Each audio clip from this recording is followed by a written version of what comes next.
Estimados estudiantes, quiero compartir con ustedes el día de hoy el tema relacionado con lo que es el cálculo de las razones trigonométricas en este estudio que estamos teniendo en el área de la trigonometría.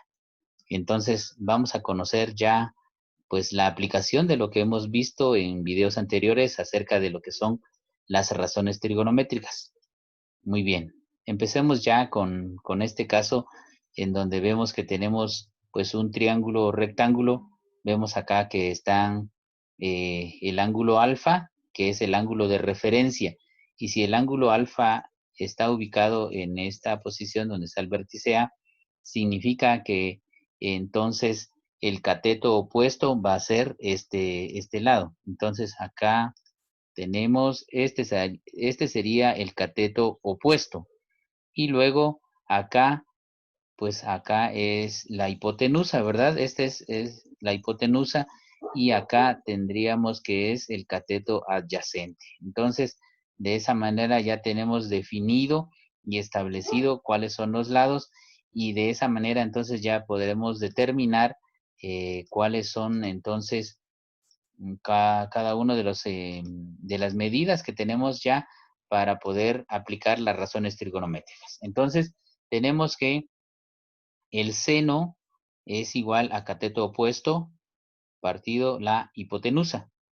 Entonces, va a ser igual a 5 dividido dentro de 13. Veamos acá que aquí ya vamos aplicando, ya no es con las letras, así como vimos en ejemplos anteriores, en videos anteriores, aquí ya vamos sustituyendo los lados por las medidas que se están estableciendo en este triángulo. Entonces, seno es igual a cateto opuesto partido hipotenusa, entonces 5 partido 13. Coseno es igual al cateto adyacente partido a la hipotenusa, entonces en este caso sería 12 dividido dentro de 13. Y ahora la tangente es igual a el cateto opuesto partido el cateto adyacente. Entonces, significa que es igual a 5 dividido dentro de 12. Estas entonces serían las funciones trigonométricas básicas y de aquí pues ya tenemos ahora las funciones trigonométricas recíprocas, que son pues contrarias a las primeras. Entonces tenemos acá que la cotangente es contraria a lo que es la tangente. Estas son contrarias. Entonces, significa que la cotangente es igual al cateto adyacente partido el cateto opuesto. Entonces, por eso tenemos acá que es 12 dividido dentro de 5. Mientras tanto, la secante es contraria con el coseno. Y entonces la secante es igual a la hipotenusa partido el cateto adyacente. Y luego tenemos la cosecante que es igual a la hipotenusa partido el cateto opuesto. ¿Por qué? Porque esta es contraria a lo que es el seno. Recordemos la técnica que explicábamos en el video anterior, la técnica de SOHCAHTOA, porque eso nos hace recordar las funciones básicas de las razones trigonométricas y eso nos hará aprender con mayor facilidad pues las otras funciones o razones trigonométricas. Muy bien, entonces ahora, ¿en qué consiste esta aplicación?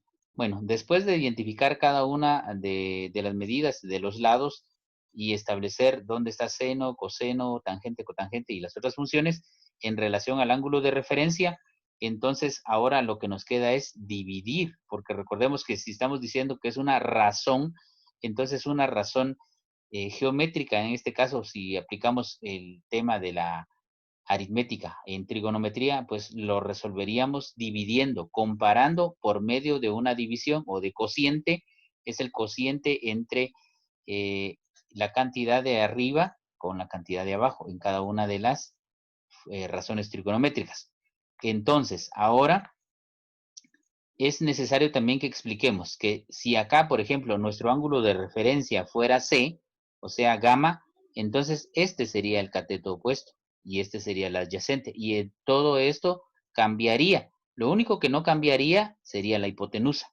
Entonces, tengamos presente eso. Si se nos pide que el ángulo de referencia es alfa, pues vamos a tomar como referencia esto. Este es cateto opuesto y este es el adyacente, pero si C es el ángulo de referencia, entonces el cateto opuesto es este lado C y el cateto adyacente sería el lado A. Entonces eso va a variar las razones trigonométricas. Bueno, veamos ahora entonces cómo se resuelve ya aplicando las fórmulas respectivas.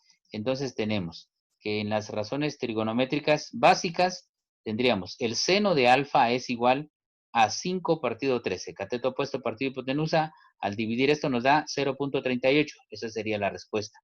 El coseno de alfa es igual a 12 partido 13, o sea, estamos hablando acá de cateto adyacente dividido dentro de la hipotenusa, que es igual a 0.92. La tangente de alfa es igual a el cateto opuesto dividido el cateto adyacente, que en este caso entonces sería 5 dividido entre 12, que nos da 0.42. Eso es en relación a las razones trigonométricas básicas. Ahora veamos las razones trigonométricas recíprocas, siempre utilizando los mismos lados, las mismas referencias y las mismas medidas, tomando en cuenta que el ángulo de referencia es alfa, ¿verdad? Entonces, aquí tendríamos que la cotangente de alfa es igual al cateto adyacente dividido dentro del cateto opuesto. Entonces, recordemos, la cotangente es contraria a la tangente, entonces nos queda 12 dividido entre 5 es igual a 2.4. Ahora, la secante de alfa es igual a la hipotenusa dividido dentro de el cateto adyacente. Y al dividir 13 dentro de 12 nos da 1.08. Y ahora la cosecante de alfa es igual a la hipotenusa partido el cateto opuesto. 13 dividido entre 5 es igual a 2.6. Muy bien, esto es lo que tenemos nosotros que hacer y aplicar de esta forma, comparar y establecer las relaciones entre las razones trigonométricas, tanto básicas como recíprocas, para poder solventar las medidas en un triángulo rectángulo. Y eso pues va a depender mucho de nuestro ángulo de referencia. Entonces ya lo hemos explicado y espero que ustedes también puedan identificar estas funciones y de esa manera también practicar y resolver sus ejercicios.